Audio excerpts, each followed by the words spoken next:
Cross with the another video जहाँ पर fourth supervise learning model देखेंगे।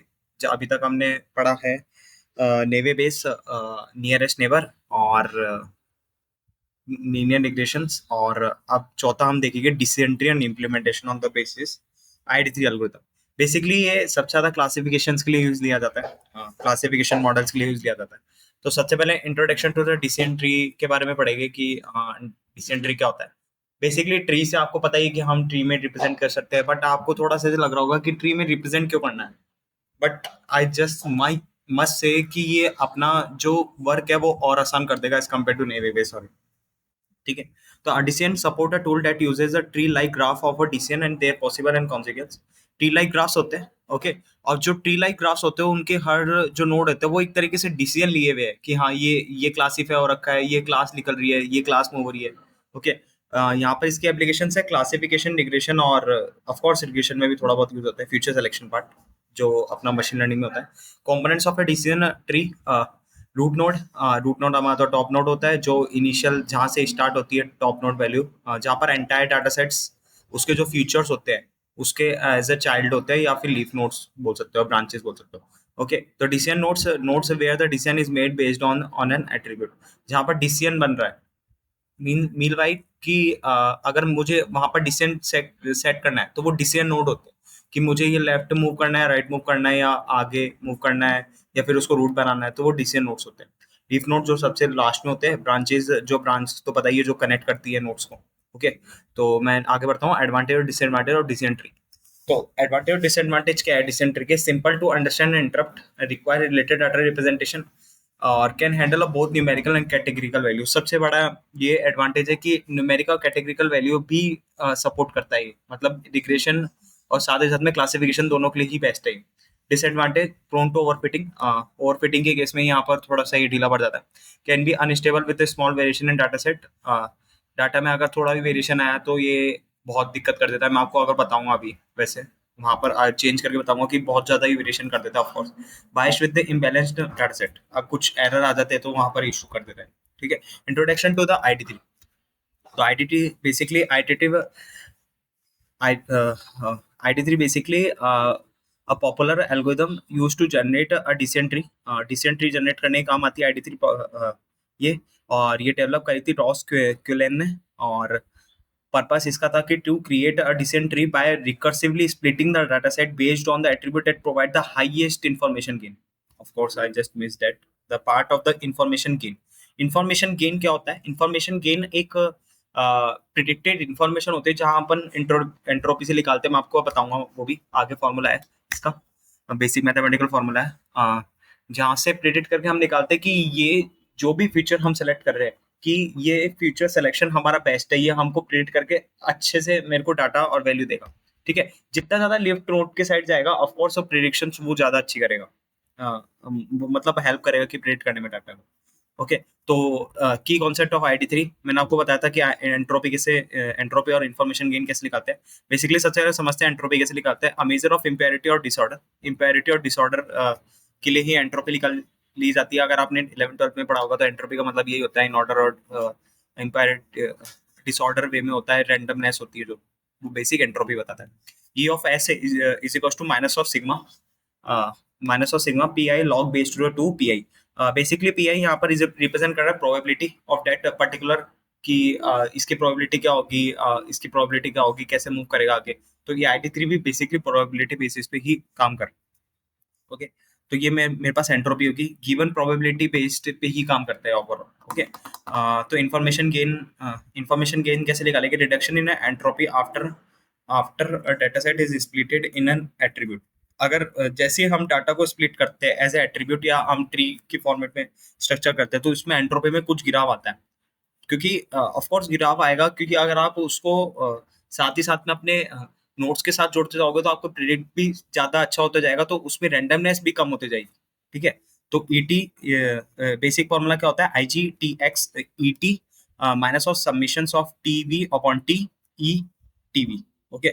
तो ये बेसिक है। अगर आप इसको डेप्थ में देखना चाहते हो तो आप एस्केलन लाइब्रेरी से भी देख सकते हो। गीक्स और गीक्स में ID3 पूरा इसका फ्लो समझा रखा है इसने कि कैसे काम कर रहा है, कैसे formalisation with example, okay.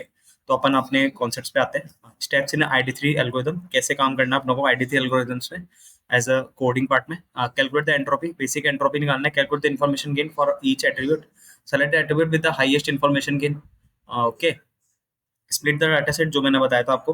Repeat for each subset until stopping criteria, मतलब जब तक लास्ट में कोई भी क्लास या कोई भी ऐसी एक्स्ट्रा क्लास नहीं बचनी चाहिए कि वो लीफ नोड तक नहीं पहुंची हो या स्प्लिट नहीं होगी लास्ट तक, ये चेक करना होगा। ठीक है, तो this is the part of that presentation. Now we are just going over the code base part, जो मैं आपको एक बार बताता हूँ कि हाँ मैंने कैसे इम्प्लीमेंट करा है। तो ठीक है, तो मैंने सबसे पहले क्या करा है, इंपोर्ट pandas spd, और दूसरी लाइब्रेरी में आपके सामने ही numpy, वैसे आई डोंट थिंक numpy यहाँ पर काम आएगा, फिर भी ठीक है। इंपोर्ट pandas spd, ठीक है।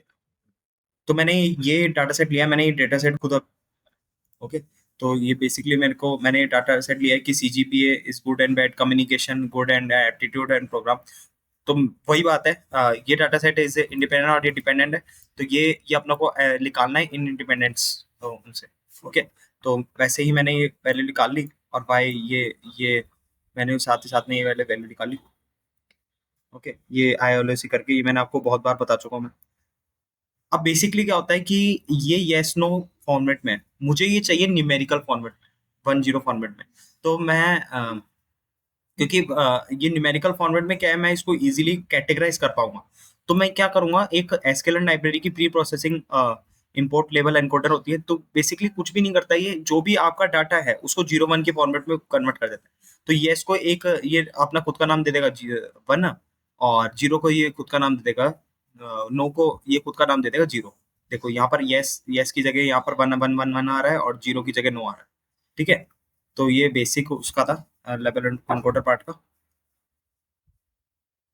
Not for the, oh, okay, sorry, for the X part. This is for the X part, sorry. That taking the value of 3 and this value of that is 0. Okay, तो यहाँ पर मेरे पास सिर्फ 2 ही choice है, और यहाँ पर अगर देखा जाए तो मेरे पास 3 चॉइस है। देखो, तो 3 चॉइस के लिए क्या आ रहा है, तो मेरे को 0 तो दे रहा है हाई को, मीडियम दे रहा है मुझे 2 को, और लो दे रहा है मेरे को, लो दे रहा है मेरे को 1 को। ओके, तो ये देख लो, बेसिकली यही कर रहा है ये ट्रांसफॉर्मेशन 1 से। हाँ, तो मेरे को ये ट्रांसफॉर्मेशन अगर मैं चारों के लिए लगाऊं, अगर चारों कॉलम्स के लिए लगाऊं, तो मेरे को ये for I in range loop में डालना पड़ेगा। आई मेरे को वैल्यू देनी पड़ेगी कॉलन आई तक, और यहाँ पर स्लाइसिंग वाला कॉन्सेप्ट यूज कर रहे हैं, LE डॉट फिट ट्रांसफॉर्म देना पड़ेगा। तो आई से ले तक, मतलब मेरे को 0 से स्टार्ट करो, 1 तक कर दो। मतलब 0 से स्टार्ट करो, 0 तक कर दो, पहले इनिशियल 0 से स्टार्ट करो, फिर 1 तक कर दो, फिर 2 तक कर दो, फिर 3 तक कर दो। तो ये सबको करके दे देगा। ठीक है, तो बेसिक लेवल एनकोडर का यही फंक्शन है। आप चाहो तो मैनुअली भी डाल सकते हो, but manually is not a working fine, right. अगर सारी लाइब्रेरीज अवेलेबल है तो क्यों करें मैनुअली काम। ठीक है, फ्रॉम अब वही है बेसिक पार्ट कि हमको ट्रेन स्प्लिट, ट्रेन टेस्ट और बाय टेस्ट में तोड़ना पड़ता है। तो ये वही है बेसिक जो मैंने आपको पहले बता चुका, बट मैं आपकी बात 3:7 में तोड़ रहा हूँ। ठीक है, तो एक्सटेंड शेप मैंने यहाँ चेक कर ली, 12,4 आ गया मेरे पास फ्रॉम एसकेलन। अब मैंने क्या करा कि इसके बाद अपना मॉडल इंपोर्ट, यहाँ पर बेसिक अपना स्टार्ट होता है वो कि ID3 एल्गो। ठीक है, ID3 एल्गो यहाँ पर बेसिक स्टार्ट होती है, जहाँ पर मैंने इंपोर्ट डिसीजन ट्री और प्लॉट ट्री में बाद में बताऊंगा मैंने क्यों यूज लिया है। तो मॉडल डिसीजन ट्री, क्राइटेरियन मैंने एंट्रोपी यूज करा है। आप दूसरी भी चीज है उसके थ्रू भी कर सकते हो, इन्फॉर्मेशन गेन के थ्रू भी कर सकते हो। तो मैंने क्राइटेरियन अभी एंट्रोपी के लिए ही करा है। एंट्रोपी की बेसिस पे मॉडल डॉट फिट करके मेरे को डाटा दे दिए इसने। ओके, तो मुझको ये मॉडल डॉट फिट करके दे दिया, वही एक्स और वाई को पहले मैंने यहाँ पर फिट करवा दिया डाटा को, और के और एक second, model dot fit, I don't think so.